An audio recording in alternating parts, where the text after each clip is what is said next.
Hi, I'm Nathan Hutton from West Valley High School, and you're watching Report on Conditions.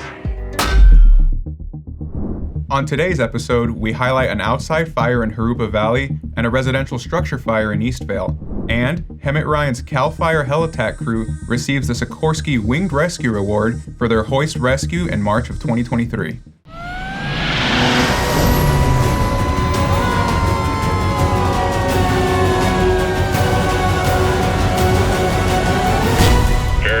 Engine 1 with report on conditions. Hi, my name's Alex Azaguirre, and welcome to tonight's episode of Report on Conditions. Last week, from March 11th to March 17th, the department responded to a total of 3,880 calls for service.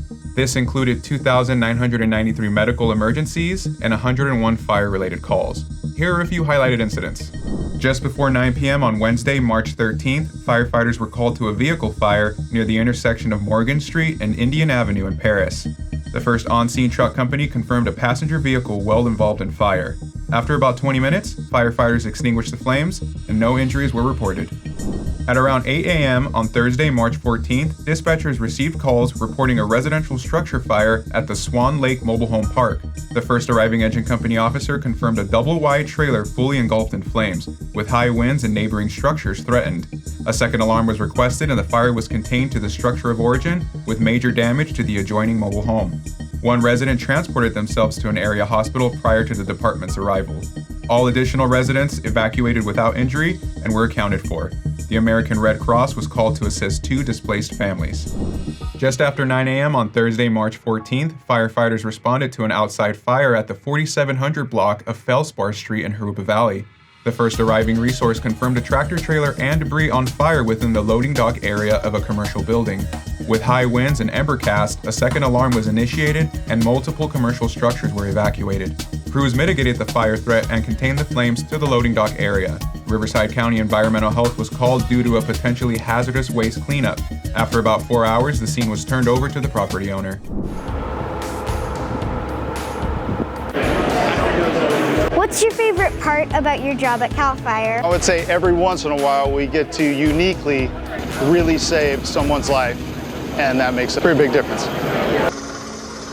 At the top of the tram, we got a call because the sheriff's team had a whole team called in to find someone who called for help overnight, complained of hypothermia. They had no more communications with them, so they chose to ship a whole search team up the tram on foot.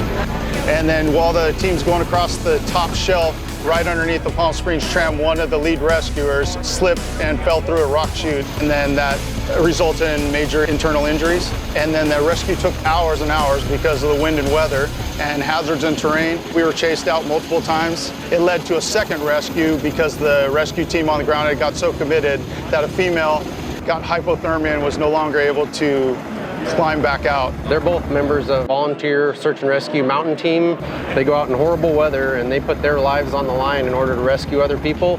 And all of us as a crew are just glad that we were able to have the right training, to be able to work together as a crew, be able to utilize an aircraft that was capable, well maintained, and that the weather cooperated just enough for us to be able to help them off the mountain at a time when they needed help.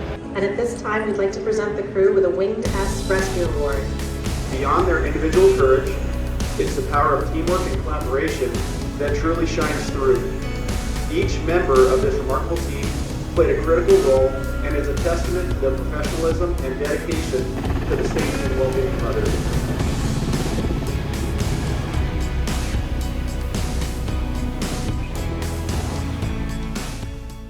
On Saturday, March 16th, firefighters were dispatched to reports of a vehicle fire near the intersection of Avenue 59 and Fillmore Street in Thermal. The first on-scene engine company officer confirmed one vehicle well involved in flames.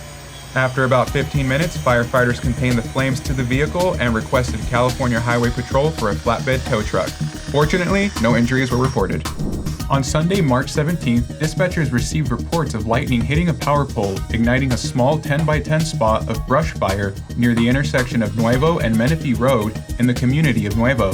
Fortunately, due to wet weather conditions, the fire did not spread any further, though over time it was confirmed that there were downed power lines in the roadway, leading to a portion of Nuevo Road being closed. Southern California Edison was called to mitigate the electrical hazard, and Nuevo Road was reopened. Fortunately, no civilian or firefighter injuries were reported.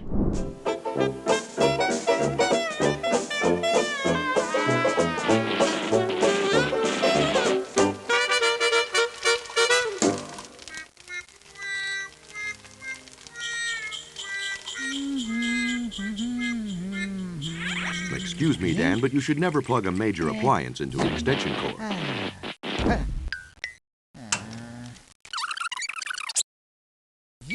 Good job, Dan. Damaged cords can erupt into sparks and cause a fire. Use light bulbs with the correct wattage and fix damaged cords. That's great, Dan. Never place anything that can burn over a lamp. Good job, Dan. Now, stay safe. Life isn't a cartoon. There are thousands of electrical fires each year.